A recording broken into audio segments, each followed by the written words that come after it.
করতাম, খুবই নেশা করতাম। নেশা ছাড়ার জন্য অনেক চেষ্টা করেছি, বন্ধু বান্ধব সঙ্গ ছাড়ার জন্য করেছি, কিন্তু হয়তো কিছুদিন ছেড়েছি, 1 মাস 2 মাস 4 মাস ছেড়েছি, আবার সঙ্গ দোষে আবার সেই যাতে লাইনে এসে গেছি।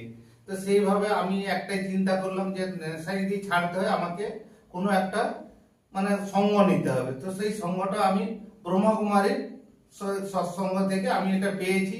তো আমি যার খোঁজে ছিলাম, আমি ভগবানের খোঁজে ছিলাম যে ভগবান কোথায় আছে আমি দেখব।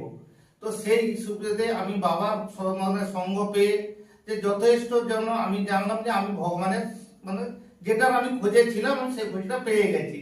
সেই থেকে আমি মনে মনে একটা সোচ ছিল যে বাবা, আমি তো একটা ক্ষুদ্র চাষি ছিলাম, তো আমাকে এত অর্থ দিয়েছে কোথা থেকে দিয়েছে আমি কিছুই জানতাম না, কাজের প্রতি কিছুই জানতাম না।